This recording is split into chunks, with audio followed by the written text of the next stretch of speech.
नमस्कार दोस्तों, आज मैं जी आधुनिक भारत की क्लास 3 को देख रहा हूँ। इसमें जो देखिए, अब इसमें क्या होता है, भारत में अंग्रेज़ों की आर्थिक नीतियाँ, भारत में क्या है, अंग्रेज़ों की आर्थिक नीतियाँ क्या रही थी उसको देखता हूँ मैं। भारत ने जो अंग्रेज़ों में यानी धन का निष्कासन है, जो भारत से क्या हो रहा था, धन का निष्कासन हो रहा था। भारत से धन का निष्कासन हो रहा था। भारत में जो ब्रिटेन की तरफ है जो धन का निष्कासन है, जो भारत से ब्रिटेन की तरफ, भारत से क्या ब्रिटेन की तरफ है जो धन का क्या होने लगा था, निष्कासन होने लगा था दोस्तों। है इसमें क्या होता है, 1757 में प्लासी का युद्ध होता है। 1757 से पहले दोस्तों क्या होता है, भारत में ब्रिटेन के अधिकारी है जो भारत से है जो कच्चे माल, उद्योगों, मसालों आदि को ले जाते थे और है जो उसके बदले में भारत को धन आदि देते थे। इससे है जो धन का निष्कासन होता रहता था। और 1757 से पहले की घटना है दोस्तों ये, कि जो मसाला कच्चा माल आदि को ले जाते थे ना, उनसे जो ब्रिटेन अधिकारियों को उच्चतम लाभ होता था दोस्तों। उच्चतम क्या होता था, लाभ होता था। अब फिर इसके बाद में क्या होता है, बक्सर का युद्ध हो जाता है 1764 में। बक्सर का युद्ध हो जाता है ना, इसके बाद में, इसके जस्ट बाद में 1765 में जो दीवानी अधिकार करने का निवेश मिल गया था अंग्रेज़ों को। दीवानी अधिकार का निवेश करने का मतलब हो गया था दोस्तों, इनको अंग्रेज़ों को है जो पूरी तरीक़ा से भारत में है जी उद्योगीकरण को बढ़ावा देना और उनको है जी यहाँ पर है जी पूरी तरीक़ा से दीवानी अधिकार मिल गया था इन्हें। दीवानी अधिकार का मतलब भारत में उद्योगीकरण को बढ़ावा देने का अधिकार मिल गया था। फिर इन्होंने क्या किया था दोस्तों, 1758 से लेकर 1813 के बीच में ब्रिटेन में जो भारतीय वस्तुओं पर उच्च आयात शुल्क लगा दिया गया। यहाँ का मतलब जो 1758 से 1813 के बीच में, 1758 से 1813 के बीच में जो भारत की जितनी भी वस्तुएं थी ना, उनको ब्रिटेन में जो यहाँ से भारत की जो वस्तुएं जाती थी, तो क्या किया ब्रिटेन के जो अधिकारियों ने वहाँ पर है जो उच्च शुल्क लगा दिया गया था ब्रिटेन की वस्तुओं पर। इस वजह से ब्रिटेन की वस्तुएं वहाँ पर बिकना है जो कम हो गई थी दोस्तों। जैसे यहाँ से कोई वस्तु जा रही है 200 रुपये का टैक्स लगा दिया गया है, तो ये वस्तु अब वहाँ पर 300 रुपये की बिकेगी। तो फिर क्या है, ब्रिटेन के नागरिकों ने इन्हें खरीदना पसंद नहीं किया। इस वजह से जो पूरी उच्च वस्तुओं पर क्या लगा दिया गया था, शुल्क लगा दिया। इस कारण से भारत का है जो वहाँ पर विकास पूर्ण रूप से रुक गया और ब्रिटेन ने जो उद्योगीकरण को बढ़ावा दे दिया था। उस टाइम है जो ब्रिटेन की वस्तुएं बिक रही हैं, भारत की पूरी वस्तुओं पर रोक लग गया। साथ ही है जो फिर क्या होता है, ये 1813 का एक एक्ट लेके आते हैं। 1813 का एक्ट में क्या होता है, मुक्त व्यापार होता है। जो ब्रिटेन की जो वस्तुएं हैं ना, वो भारत में मुक्त रूप से बिकेंगी, उस पर जो कोई भी टैक्स नहीं लगेगा। मुक्त व्यापार का है जी लेके आते हैं ये 1813 का एक्ट को है जो मुक्त व्यापार का एक्ट। इन्होंने क्या किया था, भारत की है जो वस्तु है, तो अब क्या है दोस्तों, जो भी वस्तु होती थी उस पर है जो क्या है, मशीनरी तो थी नहीं उस टाइम। है जो भारत में है जो बुनकर थे, हाथ से जो भी उद्योग वगैरह था वो सब हाथ से काम होता था भारत में, और जबकि ब्रिटेन से जो भी मशीन से व्यापार होता था। इस वजह से जो मुक्त व्यापार की नीति कौन लेके आए थे, ब्रिटेन लेके आए थे 1813 में। शिल्पकार पूरी तरीके से ठप हो गया दोस्तों। क्या हो गया, शिल्पकार पर पूरी तरीके से ठप हो गए। फिर ब्रिटेन अधिकारी है जो कृषि की ओर बढ़े थे। कृषि की ओर भारत में जो कौन किसकी ओर बढ़े थे, कृषि की ओर बढ़े थे। कृषि की ओर बढ़े थे, उसमें जो इन्होंने जमींदारी व्यवस्था कर लगा दिया गया, मालवाड़ी व्यवस्था है जो चालू कर दी, रेतवाड़ी व्यवस्था है जो चालू कर दी पूरी तरीके से। कृषि को है जो इन्होंने क्या किया, अपनी ओर कर लिया दोस्तों। कृषि का जो वाणिज्यीकरण कर दिया इन्होंने, क्या कर दिया, कृषि का वाणिज्यीकरण।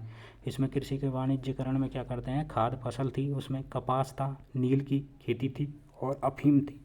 कृषि का वाणिज्यीकरण में दोस्तों क्या थी, अंग्रेजों ने जो कृषि का वाणिज्यीकरण कर दिया था। यहाँ पर है जो खाद्य फसल, कपास, नील और अफीम। अब ये तो है जो है ना, खाद्य फसल, कपास और नील, ये तो ब्रिटेन में है जो ब्रिटेन का उद्योग है जो पूरी तरीके से विकसित हो गया था, तो ब्रिटेन में भेजी जाती थी। और ये अफीम है ना, ये चीन में भेजी जाती थी अंग्रेज़ों के द्वारा। कहाँ पर, चीन में भेजी जाती थी, पूरी तरीके से चीन में भेज दिया। और अंग्रेज़ों का है जो अब पूरी तरीके से उद्योगीकरण बढ़ने लगा है। और भारत में है जो मजदूर किसान है जो अब उन्होंने क्या है, टैक्स वगैरह देना पड़ता था, कर देना पड़ता था। इस वजह से है जो वो कृषि करते थे, इनकी गुलामाई करने लगे। अब दोस्तों जैसे ही ये जो ब्रिटेन का पूर्ण रूप से विकास होने लगा, तो ब्रिटेन ने क्या किया, रेलवे की ओर जो अपना ध्यान आकर्षित किया। रेलवे को जो चालू करने के पीछे है जो उनका एक ही मकसद था, जो ब्रिटेन से जो कच्चा माल आ रहा है, ब्रिटेन से कच्चा माल नहीं, जो ब्रिटेन से जो पूर्ण रूप से माल है जो आ रहा है ना, वो भारत की ओर आ रहा था। तो उन्होंने जो उसके लिए रेल चलाई थी, भारत की ब्रिटेन से भारत की ओर है जो माल आता था ना, उसे है जो उद्योगों तक पहुँचा दिया जाता था। और उद्योगों से जो कच्चा माल आता था ना उसे ब्रिटेन तक पहुंचा दिया जाता था। कहाँ पर दोस्तों? ब्रिटेन तक पहुंचा दिया जाता था। और ब्रिटेन से जो माल आता था उसे है जो दूर दरार के गांवों तक या उद्योगों तक पहुंचा दिया जाता था, जिससे है जो उसकी पूर्ति हो सके भारत में। इस वजह से है जो रेल को चलाने के पीछे ये भी कारण था दोस्तों ये। और साथ ही ब्रिटेन के अधिकारी थे ना, उन्होंने रेलवे का इस तरीके से भी उपयोग किया था दोस्तों, जैसे अजय कहीं भी अजय युद्ध की अजय कोई भी संभावना होती थी दिखती थी ना, तो उसके लिए ब्रिटेन के अधिकारी अजय पहले ही सैनिकों को अजय उस क्षेत्र में भेज देते थे रेलवे के माध्यम से। तो ये भी एक रेलवे का अच्छा अजय वो रहा था दोस्तों, रेलवे का ये भी एक अच्छा कारण रहा था ब्रिटेन के लिए कि पहले ही अजय जैसे कोई भी क्षेत्र में अजय युद्ध की संभावना है तो ब्रिटेन अजय सैनिक अजय ब्रिटेन सैनिक को वहाँ पर भेज दिए जाते थे दोस्तों। अब दोस्तों जैसे ही है जो भारत में रेलवे की है जो 1814 में जॉर्ज स्टीवेंसन ने जो भाप के इंजन का आविष्कार किया था। 1814 में जॉर्ज स्टीवेंसन ने भाप के इंजन का क्या किया था दोस्तों? आविष्कार किया था। और जैसे ही आविष्कार हो गया तो 1834 में जो भारत में रेल लाइन द्वारा भारत में रेलवे के विकास पर है ना रेलवे के विकास पर विचार हुआ था। 1834 में भारत में रेल इंजन द्वारा है जो भारत में है जो रेल के विकास पर क्या हुआ था? विचार हुआ था भारत में जो रेलवे पर है जो विचार कब हुआ था? 1834 में हुआ था विचार है जी। फिर क्या होता है दोस्तों? फिर होता है 16 अप्रैल 1953 में बम्बई से थाने के बीच रेलवे का जो विकास हुआ था। पहली बार रेलवे कहाँ चली थी? 16 अप्रैल 1853 में जो बम्बई से थाने कहाँ पर चली थी? बम्बई से थाने चली थी। इसीलिए 16 अप्रैल को रेलवे दिवस के रूप में मनाया जाता है। उस समय जो गवर्नर कौन थे? डलहौजी थे। कौन थे दोस्तों? डलहौजी थे। कब थे? 1853 में है जी। रेलवे का जब मुंबई से थाने चली थी ना 16 अप्रैल को, तब उस समय गवर्नर अजय डलहौजी थे दोस्तों। 1853 में अजय कलकत्ता से आगरा के बीच अजय तार लाइन बिछाई गई थी। कौन सी लाइन? तार लाइन बिछाई गई थी रेलवे के द्वारा कलकत्ता से आगरा के बीच अजय 1853 में ही कलकत्ता से आगरा के बीच तार लाइन बिछाई गई थी। डलहौजी नहीं। और डाक टिकट का अजय प्रचलन हुआ था। डाक टिकट का क्या हुआ था दोस्तों? उस टाइम प्रचलन हुआ। अब दोस्तों ऐसे मैं आगे है जो मैंने पेज खोल लिया दूसरा, इसमें देखिए अब धन का निष्कासन है जो सर्वप्रथम है जो भारत में है जो दादा भाई नौरोजी ने किया था। दादा भाई नौरोजी ने धन का निष्कासन की और अपना ध्यान क्या किया था? केंद्रित किया था। किसने? दादा भाई नौरोजी ने जो धन का निष्कासन की और अपना ध्यान आकर्षित किया था। इन्होंने 2 मई 1867 में है जो England do it to India पत्रिका में है जो धन का है जो क्या किया था?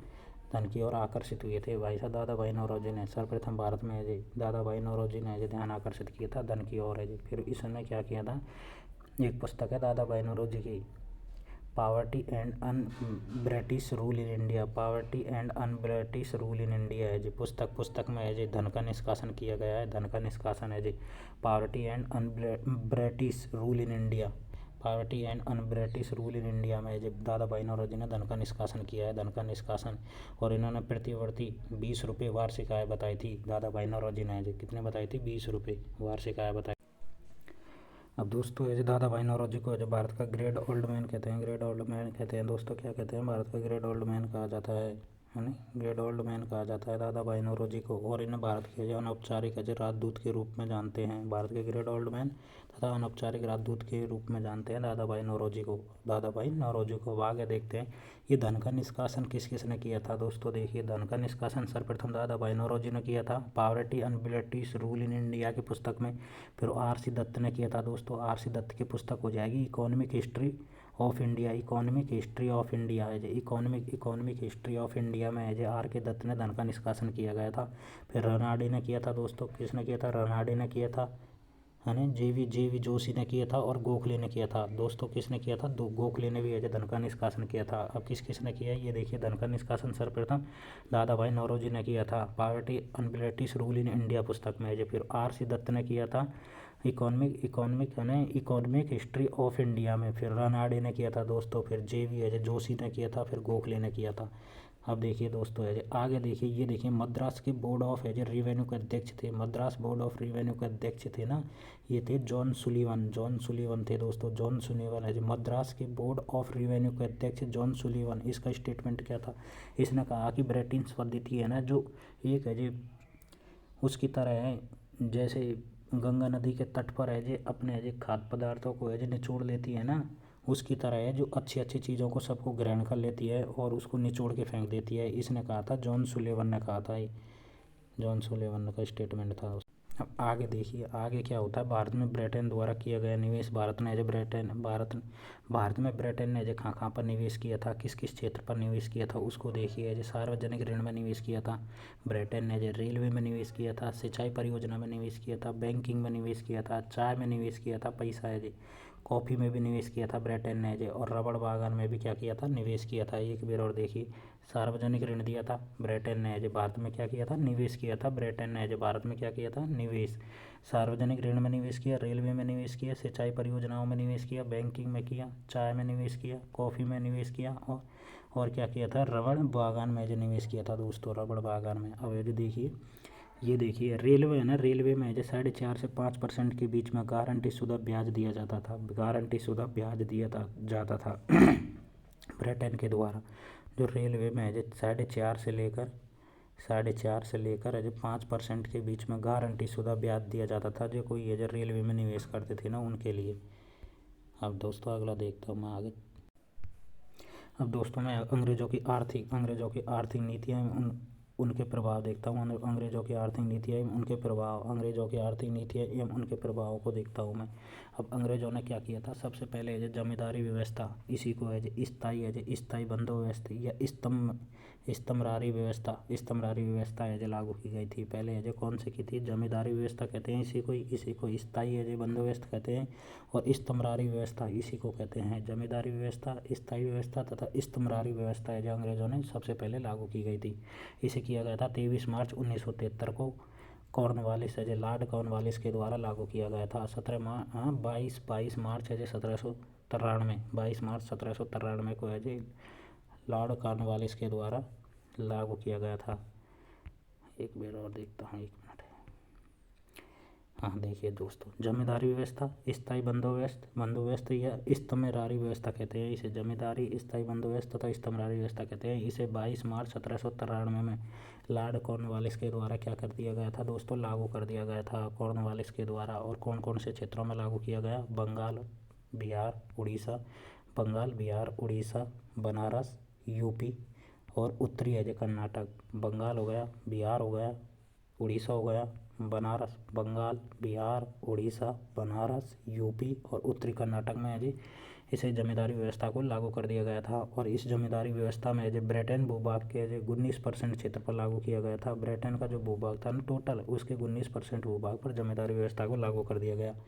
और इस जमींदारी व्यवस्था में आगे क्या होता है देखिए, जमींदारी व्यवस्था, जमींदारों एवं मालगुजारों को भूमि का यदि स्वामी मान लिया जाता था। भूमि का क्या मान लिया जाता था, स्वामी मान लिया गया।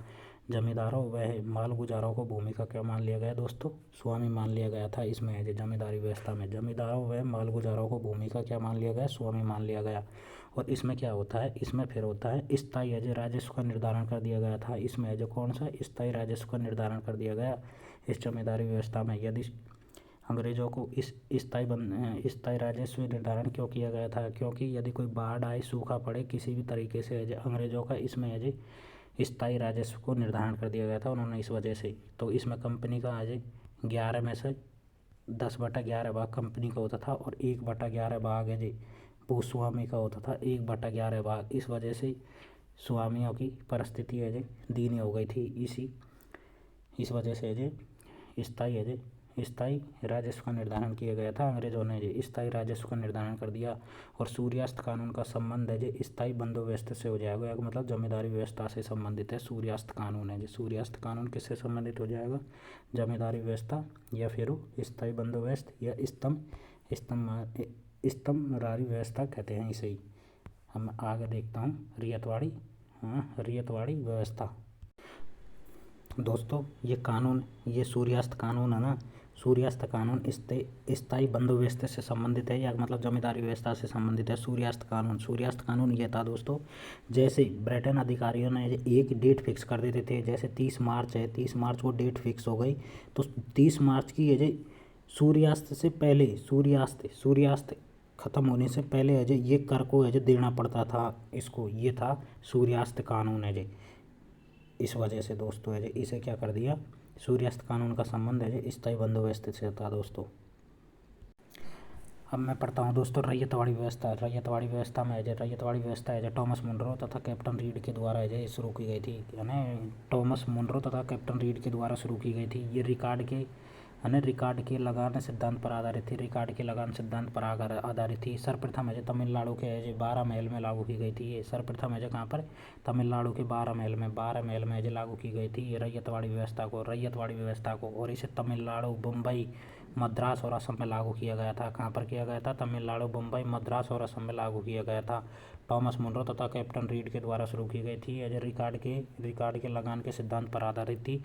सर्वप्रथम एज तमिलनाडु के एज 12 महल में लागू किया गया था। इसे सर्वप्रथम एज भूभाग, किस भूभाग पर? तमिलनाडु के 12 महल में दोस्तों, एज तमिलनाडु के 12 महल में सर्वप्रथम लागू किया गया और तमिलनाडु, मुंबई, मद्रास और असम में लागू की गई थी।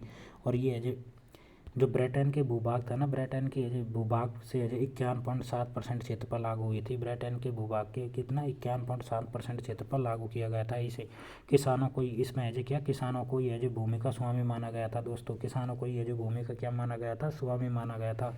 इस व्यवस्था में 1/2 तक है जो कर को वसूल लिया जाता था, या मतलब आधा % है जो कर, आधा है जो कर वसूल लिया जाता था। इसमें जो खेती होती थी उसका आधा है जी रैयतवाड़ी व्यवस्था में। और प्रत्येक है जो 20 से 30 वर्ष है जो, प्रत्येक 20 से 30 वर्ष में है जो प्रत्येक 20 से 30 वर्ष में है जो लगान के पुनर्निर्धारण की जो बातचीत की गई थी। इसमें जो प्रत्येक 20-30 वर्ष में इसमें कानून में बदलाव होता था। इसमें जो कुल भूभाग है जो 51.7% क्षेत्र पर था। इसमें जो किसानों को स्वामी मान लिया गया और इसमें इस व्यवस्था में आधा % है जो कर वसूला जाता था। इसमें जो इसको किसने, टॉमस मुनरो तथा कैप्टन रीड ने जो शुरू किया गया था। अब दोस्तों मैं अगली व्यवस्था देखता हूँ, ये देखिए। अब इसमें ये चीज़ देखिए, स्थायी बंदोबस्त है जिसे मैं जमींदारी व्यवस्था कहते थे, उस पर जो 19% भूभाग में था। और ये रैयतवाड़ी व्यवस्था है ये 51.7% पे है। और मालवाड़ी व्यवस्था है ये 30% क्षेत्र पर थी दोस्तों। हमें मालवाड़ी व्यवस्था को देखता हूँ। मालवाड़ी व्यवस्था है ना, मालवाड़ी व्यवस्था है जी, ये जमींदारी व्यवस्था का संशोधित रूप था। मालवाड़ी व्यवस्था जमींदारी व्यवस्था का क्या था? संशोधित रूप था दोस्तों। संशोधित क्या था? रूप था।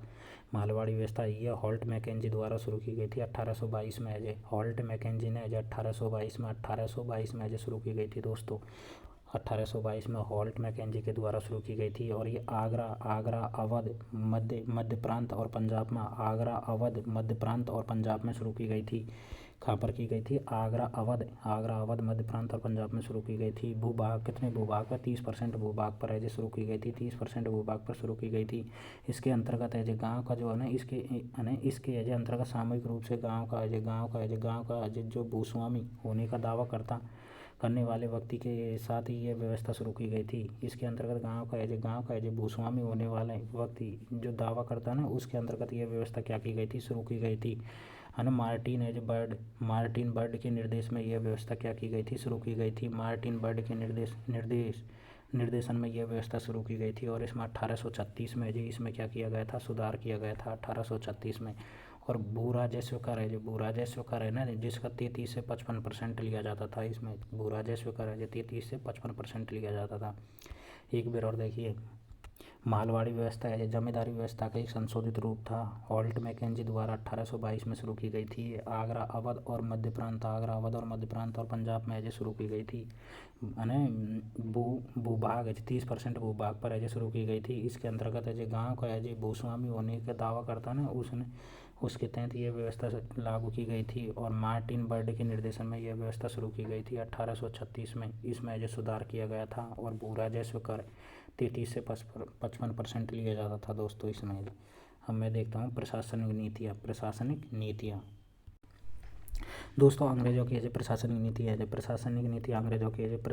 नीतियाँ क्या थी? इसने जो प्रशासनिक नीतियों में 4 था। एक तो सिविल सेवा थी इनकी, एक सेना थी, एक न्याय था और एक पुलिस थी।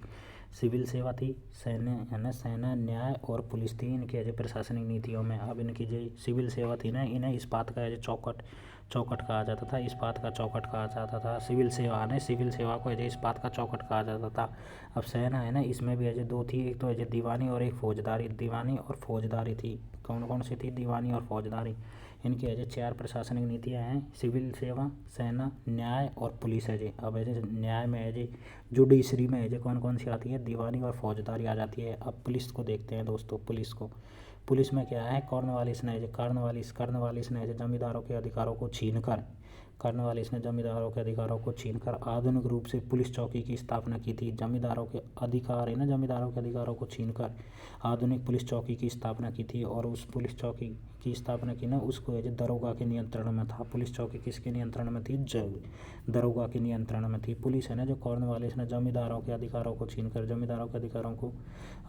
छीनकर आधुनिक रूप से पुलिस चौकी क्या की थी, स्थापना की। और उसका है जी दरोगा के नियंत्रण में थी वो पुलिस चौकी है जी। और जिला का अधीक्षक कौन होता था उस टाइम है जी, जिला में है जी था अधीक्षक। जिला में है जी, जिला किसके अधीन था, अधीक्षक के अधीन था जी, कॉर्नवालिस के समय है जी। और गांव है जी, गांव में कौन होता था, पुलिस का चौकीदार होता था। जिला है जी अधीक्षक के नियंत्रण में होता था दोस्तों, जिला अधीक्षक के नियंत्रण में होता था। अब मैं देखता हूँ, अब नागरिक सेवा को देखता हूँ मैं, यानी सिविल सेवा का जनक किसे कहा जाता है, कॉर्नवालिस को, है ना, कॉर्नवालिस को माना जाता है सिविल सेवा का जनक है, ना, सिविल सेवा का जनक है किसे माना जाता है, कॉर्नवालिस को जाना है। भारतीयों की योग्यता और ईमानदारी पर किसे विश्वास नहीं था, कॉर्नवालिस को विश्वास नहीं था, है ना। भारतीयों की योग्यता और ईमानदारी पर कॉर्नवालिस को क्या नहीं था, विश्वास नहीं था। अधिकारों को भ्रष्टाचार से बचने हेतु वेतन बढ़ा दिया गया था। इनके अधिकारों को भ्रष्टाचार से बचने हेतु क्या बढ़ा दिया गया, वेतन बढ़ा दिया गया था। सिविल सेवा का जनक कॉर्नवालिस था दोस्तों। मैं आगे चलता हूँ और देखता हूँ इन्होंने भारतीयों को योग्य व ईमानदार पर विश्वास नहीं था। कॉर्नवालिस को क्या नहीं था, भारतीयों की योग्यता और उनकी ईमानदारी पर विश्वास नहीं था। अधिकारियों को भ्रष्टाचार से बचने हेतु उनका क्या बढ़ा दिया जाता था, वेतन बढ़ा दिया जाता। कुल मिलाकर कहने का अर्थ ये है कि जो कॉर्नवालिस है ना, जो भारत में जो अधिकारी है ना, उनको जो आगे नहीं बढ़ने देते थे। इस वजह से जो उन्हें भ्रष्ट बताते थे, भ्रष्ट है जी। आगे देखता हूँ अब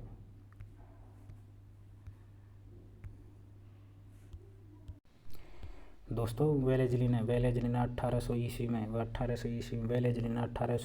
फोर्ट विलियम कॉलेज की स्थापना की है ना। वेलेज़ली ने 1800 ईस्वी में फोर्ट विलियम कॉलेज की स्थापना की। कहाँ पर की थी दोस्तों, कलकत्ता में की थी। वेलेज़ली ने 1800 ईस्वी में फोर्ट विलियम कॉलेज की स्थापना की थी, किसके, कहाँ पर, कलकत्ता में की थी। क्यों की थी ये दोस्तों, ये की थी सिविल सर्विस में नियुक्त युवकों को ट्रेनिंग हेतु, सिविल सर्विस में नियुक्त युवक है ना, उनको ट्रेनिंग हेतु है जी फोर्ट विलियम कॉलेज की स्थापना की गई थी। किसने, वेलेज़ली ने 1800 ईस्वी में कहाँ पर, कलकत्ता में की गई थी।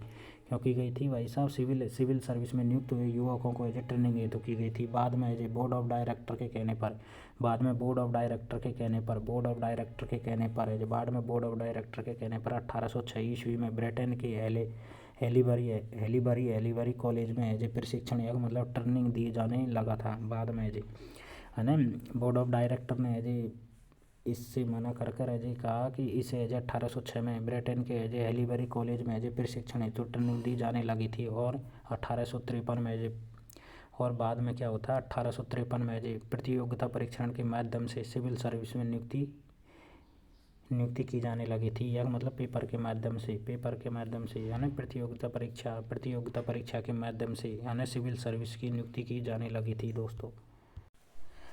1853 में प्रतियोगिता परीक्षा के माध्यम से सिविल सर्विस में नियुक्ति होने लगी थी। क्या होने लगी थी, 1853 में कहाँ पर होती थी, इंग्लैंड में होती थी दोस्तों। इंग्लैंड में 1853 में प्रतियोगिता परीक्षा के माध्यम से इंग्लैंड में क्या होने लगी थी, नियुक्ति होने लगी थी। इससे पहले भारतीयों को भाग नहीं लिया जाता था, परंतु 1853 के बाद में भारतीय प्रतियोगिता परीक्षा के माध्यम से उसमें भाग लेने लगे थे। कहाँ पर, इंग्लैंड में। और क्या होता है दोस्तों, 1922 में अब देखिए 1922 में इलाहाबाद में भी आयोजन होने लगा था। किसका, सिविल सर्विस का सिविल सर्विस की नियुक्ति के बारे में 1822 में, कहाँ पर, 1922 में इलाहाबाद में भी आयोजन हुआ था दोस्तों। और इसके बाद में दोस्तों क्या होता है, 1926 में यूपीएससी की स्थापना की गई थी। यूपीएससी की स्थापना कब की गई थी, 1926 में दोस्तों। 1926 में यूपीएससी की स्थापना की जाती है। किससे, ली कमीशन की सिफारिश पर 1926 में यूपीएससी की स्थापना की जाती है, ली कमीशन की सिफारिश पर है। उस time first Indian civil service कौन बने थे, सत्येंद्रनाथ टैगोर बने थे दोस्तों। कौन बने थे? सत्येंद्रनाथ टैगोर बने थे। 1926 में यूपीएससी की स्थापना होती है ली कमीशन की सिफारिश पर। किसके? ली कमीशन की सिफारिश पर Satyendranath Tagore first Indian civil service बने थे दोस्तों। वहाँ से फर्स्ट इंडियन सिविल सर्विस है सत्येंद्रनाथ टैगोर थे। 1926 में यूपीएससी की स्थापना होती है। अब देखिए मैं इसको और देखता हूँ। ये देखिए जी, कानून के समक्ष समानता और कानून का शासन है जी। कानून के समक्ष समानता और कानून का शासन ये अंग्रेजों की देन थी। और अंग्रेजों की क्या थी? ये देन है दोस्तों, जी अंग्रेजों की देन है ये। कानून के समक्ष समानता है जी। कानून के समक्ष समानता हो जाएगी और कानून का शासन है जी। ये क्या है? अंग्रेजों की देन है और आधुनिकता का क्या है? ये उदाहरण है। कानून के समक्ष समानता और ये क्या है? अंग्रेजों की देन है। अंग्रेजों की देन का है ना। ब्रिटेन से जी क्या बताते हैं? कानून के अनुसार है जी सभी समान है। कानून के अनुसार सभी समान है। इस वजह से ये कानून के समक्ष समानता और है ना कानून का शासन है जी अंग्रेजों की देन है। अब दोस्तों मैं आगे देखता हूँ।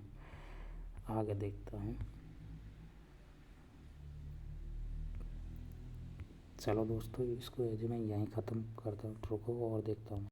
अब है जो अंग्रेजों की है सामाजिक एवं सांस्कृतिक नीतियाँ। अंग्रेजों की क्या? सामाजिक व सांस्कृतिक नीतियाँ दोस्तों। इसको और देख लेता हूँ मैं फिर। वजह अंग्रेजों की सामाजिक व सांस्कृतिक नीतियाँ हैं। अंग्रेजों की सामाजिक व सांस्कृतिक क्या नीतियाँ? इसमें है जो भाई साहब 1813 ईस्वी में है जो अंग्रेजों ने जो हस्तक्षेप की नीति है जो हस्तक्षेप की नीति चलाई थी। अंग्रेजों ने क्या चलाई थी? हस्तक्षेप की नीति चलाई थी। इसमें भारत में लूट की जो प्रक्रिया चलता रहा था हस्तक्षेप की नीति में जो है ना। हस्तक्षेप की नीति में अब हस्तक्षेप की नीति है ना, इसमें जो क्या लूट की प्रक्रिया चलती रही थी भारत में जो मुक्त व्यापार है। अब देखिए 1813 का एक्ट आता है ना, इसमें मुक्त व्यापार हो जाएगा नहीं। तथा 1813 का एक्ट में एजुकेशन के क्षेत्र में 1 लाख रुपये सालाना पुरस्कार प्रस्ताव रखा गया था। 1 लाख रुपये का सालाना प्रस्ताव रखा गया था। 1 लाख रुपये क्या रखा गया था? सालाना प्रस्ताव रखा गया था दोस्तों। इसमें क्या रखा गया था? 1813 के एक्ट में जो मुक्त व्यापार था है ना तथा एजुकेशन के क्षेत्र में 1 लाख रुपये सालाना प्रस्ताव रखा गया था। फिर आ जाएगी हस्तक्षेप की नीति। हस्तक्षेप की नीति में जो रंग भारतीय हो लेकिन रुचि में जो ब्रिटेन हो। रंग तो क्या हो उनका भारतीय हो लेकिन रुचि में ब्रिटेन हो। हस्तक्षेप की नीति में जो रंग भारतीय हो लेकिन रुचि में जो ब्रिटेन हो। रंग भारतीय हो लेकिन जो रुचि में क्या हो? ब्रिटेन हो। अब ये आगे देखिए। इसके बाद में दोस्तों है 1829 में लॉर्ड विलियम बेंटिंग ने जो Bengal regulation act 17 Bengal regulation act 17 के माध्यम से सती प्रथा को गैर कानूनी घोषित कर दिया गया था दोस्तों। कब? 1829 में यानी लॉर्ड विलियम बेंटिंग ने लॉर्ड विलियम बेंटिंग ने 1829 में लॉर्ड विलियम बेंटिंग ने बंगाल रेगुलेशन एक्ट 17 के माध्यम से सती प्रथा को कानूनी रूप से घोषित कर दिया। गैर कानूनी रूप से क्या कर दिया? घोषित कर दिया गया था। राजा राम मोहन राय का इसमें क्या रहा था? महत्वपूर्ण योगदान रहा था। राजा राम मोहन राय का महत्वपूर्ण योगदान रहा था दोस्तों इसमें। अब देखिए 1872 और 1795 और 1802 1795 और 1802 में जो वेलेजली ने जो बालिका शिशु हत्या पर रोक लगाई थी। वेलेजली ने बालिका शिशु हत्या पर क्या लगा दी गई थी दोस्तों? रोक लगा दी गई थी 1895 से 1795 से 1802 ईस्वी में वेलेजली ने जो बालिका शिशु हत्या पर क्या लगा दी गई थी दोस्तों? रोक लगा दी गई थी। अब इसके बाद में हार्डिंग के समय में जो 1844 से 45 में जो नरबली प्रथा पर रोक लगी गई थी। नरबली प्रथा पर क्या लगी थी? रोक लगी गई थी हार्डिंग के समय में जो। इसमें जो गौड़ जनजाति ने जो भाई साहब है जो गोद विद्रोह भी किया था। गौड़ जनजाति ने गोद विद्रोह किया था नरबली प्रथा पर है जो नरबली प्रथा है ना। ये नरबली प्रथा पर है जो हार्डिंग के समय जो रोक लगी गई थी 1844 से 45 के समय यानी। बालिका शिशु हत्या पर रोक किसने लगाई थी? वेलेजली ने लगाई थी बालिका शिशु हत्या पर रोक है जी। और नरबली प्रथा पर है जो हार्डिंग ने लगाई थी नरबली प्रथा पर है जी। और ये देख कर्नल सलीमैन यानी कर्नल सलीमैन की स्थापना, कर्नल सलीमैन की सहायता से ठगी के दमन पर रोक लगी गई थी। ठगी के दमन पर रोक किसने लगाई थी? कर्नल सलीमैन की सहायता से, कर्नल सलीमैन की सहायता से ठगी के दमन पर रोक लगाई गई थी। और हार्डिंग के समय नर बलि प्रथा पर रोक लगी गई थी। नॉर्थब्रुक के समय 1872 में अंतर्जातीय विवाह पर रोक लगी गई थी। नॉर्थब्रुक के समय 1872 में अंतर्जातीय विवाह पर रोक लगाई गई थी। और 1856 में विधवा पुनर्विवाह कानून पारित हुआ था। ये अच्छा काम हुआ था दोस्तों। 1856 में, ये देखिए 1856 में 1856 में क्या हुआ? 1856 में है जी विधवा पुनर्विवाह कानून पारित हुआ था। विधवा उल्टी पुनर्विवाह ईश्वरचंद्र विद्यासागर के सहयोग से चलाई गई थी। विधवा पुनर्विवाह कानून है जी ईश्वरचंद्र विद्यासागर के सहयोग से है जी विधवा पुनर्विवाह कानून 1856 में विधवा पुनर्विवाह कानून पारित हो गया था दोस्तों। ईश्वरचंद्र विद्यासागर के सहयोग से चलाया गया था। और लैंसडाउन 1891 की सहमति की आयु अधिकतम है जी, यानी लड़की की विवाह की आयु 12 वर्ष तक तय की गई थी। 12 वर्ष तक है जी। लैंसडाउन 1891 के सहमति की तथा इसकी सहमति लैंसडाउन ने 1891 की सहमति के अनुसार लड़की के विवाह की आयु है जी कितनी है जी? मिनिमम है जी, मिनिमम है जो 12 वर्ष तक की गई थी। और लॉर्ड इरविन ने जो 1930 में शारदा एक्ट लाया था। लॉर्ड इरविन ने जो 1930 में क्या लाया था? शारदा एक्ट लाया था। लॉर्ड इरविन ने जो 1930 में शारदा एक्ट लाया था। इसमें गर्ल्स की आयु 14 वर्ष थी तथा बॉयज़ यानी लड़का की आयु है जो 18 वर्ष थी दोस्तों। 18 वर्ष थी इसमें जो लड़का की। लॉर्ड इरविन है जी 1930 है जी, लॉर्ड इरविन है जी।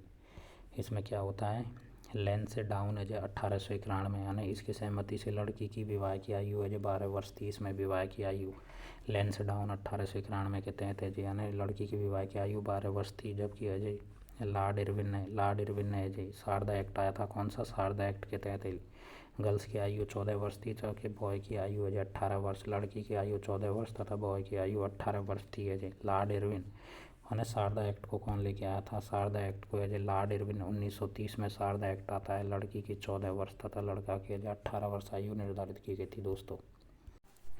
1856 में जो विधवा पुनर्विवाह पारित किया गया था ईश्वरचंद्र विद्यासागर के सहयोग से है जो। और जो शारदा एक्ट कब आता है? 1930 में आता है। 1930 में इरविन गर्ल्स की आयु 14 वर्ष, बॉयज़ की आयु है जी इसमें क्या थी? 18 वर्ष थी दोस्तों।